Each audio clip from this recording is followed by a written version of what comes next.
Alors tout d'abord, remercier le Père Claude pour son accueil et vous dire à tous ma joie d'être parmi vous ce soir en cette semaine de prière pour l'unité des chrétiens.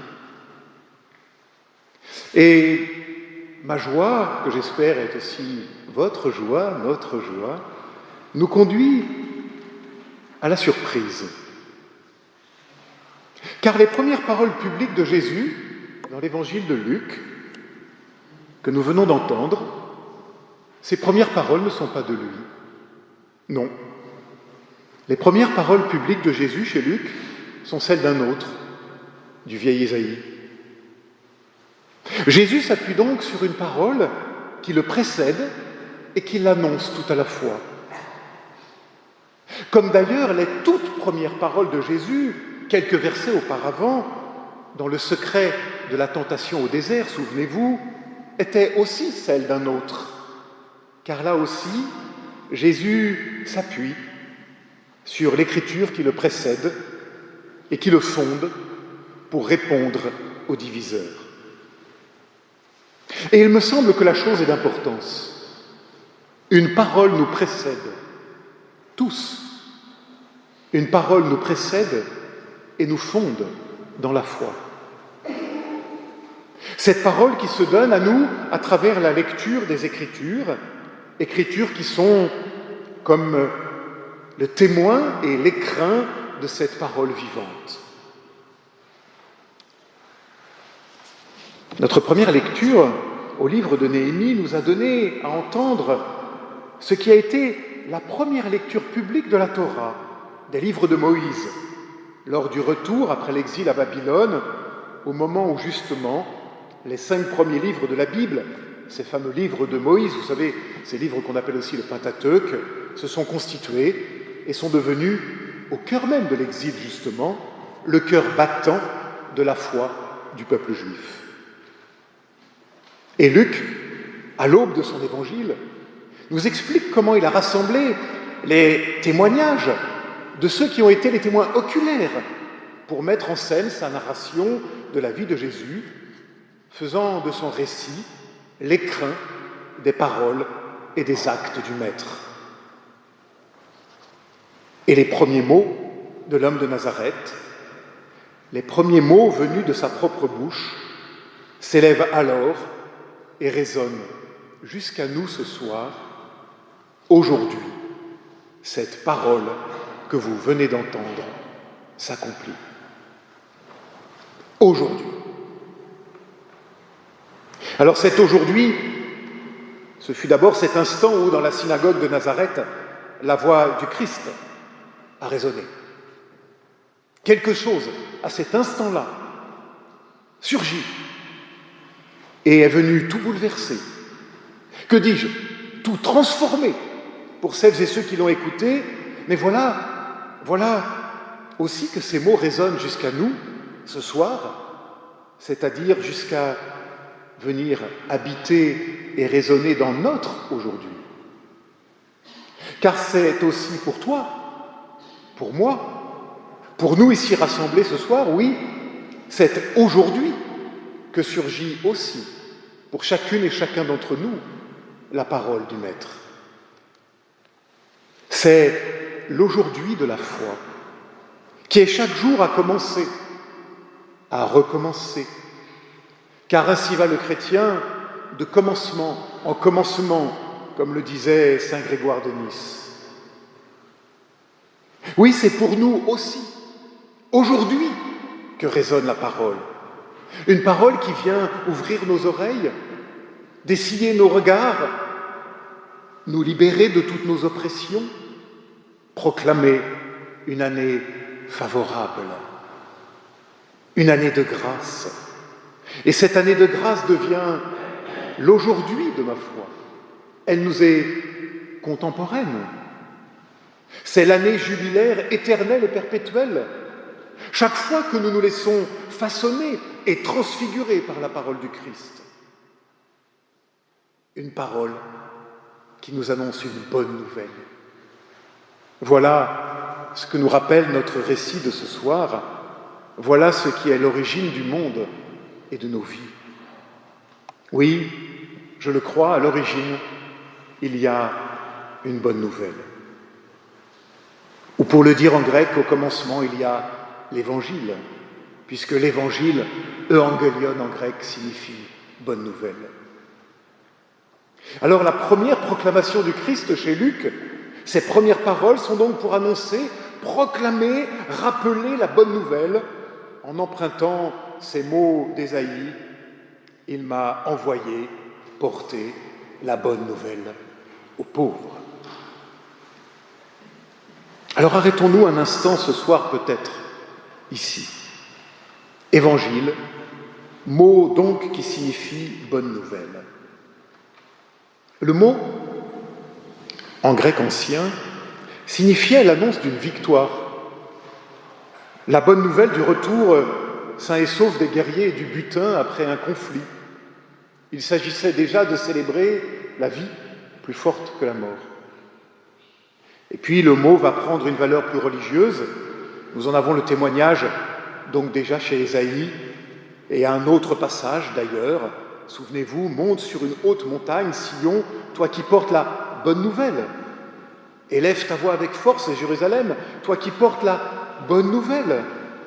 Élève ta voix, n'aie pas peur, Dieu est là, disait Ésaïe, comme un berger. Il fera paître son troupeau. Il rassemblera ses agneaux. La bonne nouvelle, donc, pour Ésaïe, c'est déjà la présence de Dieu auprès de son peuple qui le conduit comme un berger et le rassemble. Mais notre texte de ce soir va nous aider à préciser un peu les choses, me semble-t-il, car voilà que cette présence se fait proche, si proche qu'elle s'incarne en nous et entre nous. Le Dieu tout autre, l'au-delà de tout chanté par Grégoire de Nazianze, le lointain par excellence, se fait proche.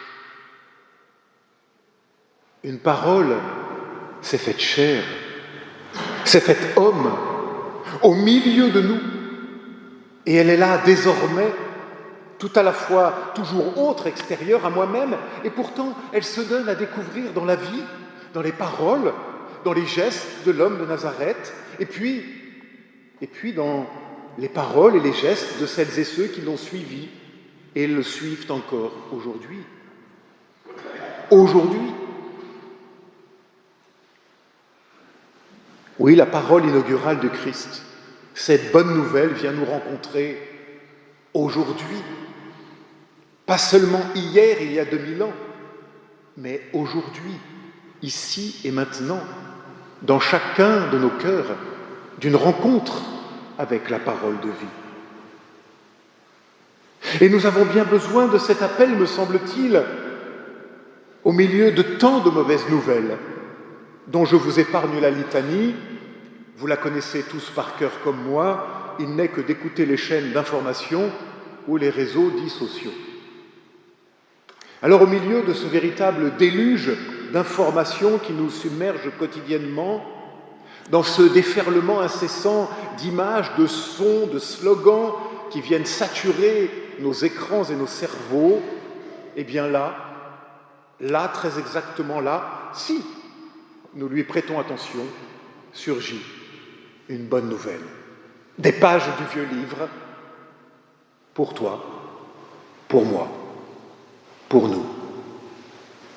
Une parole simple qui nous appelle à sortir de la sidération afin de prendre nous aussi le chemin de l'Évangile, afin de devenir des pèlerins de lumière, selon la belle expression de ma collègue Francine Carillo.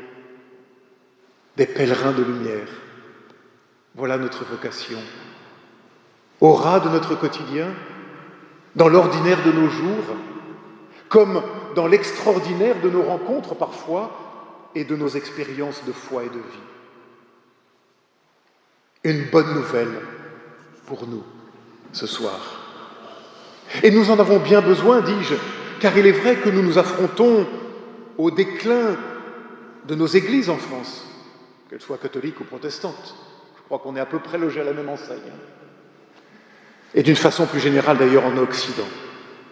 Et cela peut peut-être nous amener à désespérer un peu.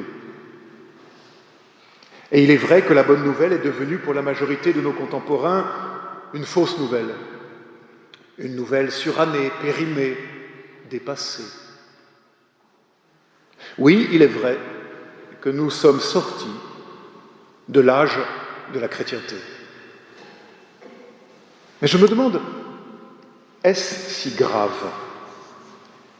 N'est-ce pas plutôt une chance pour nos églises afin qu'elles puissent retrouver tout à la fois la fraîcheur et aussi la fragilité des commencements ? Le moine Enzo Bianchi, ancien prieur de Beauce, tu vois, j'ai des bonnes lectures, écrivait très justement, me semble-t-il, il y a plus de 20 ans déjà, je le cite, « Peut-être alors que l'Église verra poindre une nouvelle saison, par certains côtés analogue à celle des commencements. Une saison où la présence chrétienne serait appelée à revenir aux sources, à être moins massive, mais plus prophétique, moins imposante, mais plus stimulante, moins arrogante et sûre d'elle-même, et pourtant plus fière de son identité. » Fin de citation. Alors oui, j'avais envie de partager avec vous cela ce soir. Je le crois fermement. Ce qui nous attend peut être une chance pour nos églises. Car nous serons alors obligés de nous recentrer sur l'essentiel. Et alors nous pourrons davantage encore nous découvrir frères et sœurs d'un même et unique Seigneur. Alors, nous pourrons continuer de découvrir ensemble, comme déjà les grands théologiens de nos églises l'ont fait, que la plupart des questions qui nous séparaient sont devenues caduques. Je pense par exemple à cet accord sur la doctrine de la justification par la foi, signé en 1999, il y a plus de 20 ans, entre Rome et la Fédération luthérienne mondiale, et puis qui a été ratifié par la Communion réformée mondiale, les méthodistes et la communion anglicane. Pour dire que sur le cœur de la foi, et ce qui a été pourtant le déclenchement de la division de nos églises, aujourd'hui, nous sommes d'accord. C'est pas moi qui le dis, un texte officiel signé par Rome en 1999. Oui, là-dessus, nous sommes déjà en communion. Alors bien sûr, des différences demeurent, pas seulement de couleur de robe, mais moins en termes de doctrine que de discipline, c'est-à-dire dans nos manières de vivre en Église. Alors peut-être devrions-nous apprendre à être plus accueillants à d'autres manières de vivre en Église. Ne pourrait-on pas apprendre à voir ces différences, nos différences, non pas comme ce qui nous divise, mais bien plutôt comme les richesses de la belle diversité des expressions de foi différentes dans la liberté de l'Esprit Saint, dans une complémentarité possible, à l'image de ce que disait Paul. La main droite n'est pas la même que la main gauche, et pourtant elles font toutes les deux partie du même corps. Et ensemble, alors, de pouvoir proclamer « Oui, aujourd'hui, la parole d'Ésaïe s'accomplit. Oui, aujourd'hui, la bonne nouvelle vient tout transfigurer. Oui, aujourd'hui, les yeux s'ouvrent, les oreilles se déplient, les chaînes se brisent. » Et cela par la seule force de cette parole qui résonna il y a 2000 ans dans la synagogue de Nazareth et qui vient ce soir, ici, dans cette chapelle des pénitents, tout transfigurer pour nous aussi. Une chose encore, pour finir. J'ai dit que tout commence dans l'évangile de Luc par la parole et par la prédication, la première prédication de Jésus. Alors vous pourriez peut-être m'accuser d'être par là trop protestant, de laisser trop de place à la prédication. Alors laissez-moi ajouter, si tout commence par la lecture de l'Écriture, j'y peux rien, c'est comme ça dans le texte de Luc. Eh bien, dans le même évangile, tout va s'achever à Emmaüs, cette fois dans la fraction du pain, image de l'Eucharistie. Il ne s'agit donc pas pour moi de vouloir opposer prédication et Eucharistie, mais bien de les reconnaître comme les deux expressions de la présence du Christ au milieu des siens. Je souhaite, et j'espère et je prie de tout cœur, pour qu'un jour nous puissions véritablement partager aussi le pain ensemble, jusqu'à ce moment, et bien que chacun fasse selon sa conscience. Et souvenons-nous, une parole nous précède, nous fonde et nous constitue, frères et sœurs, ensemble, quoi qu'il arrive. Amen.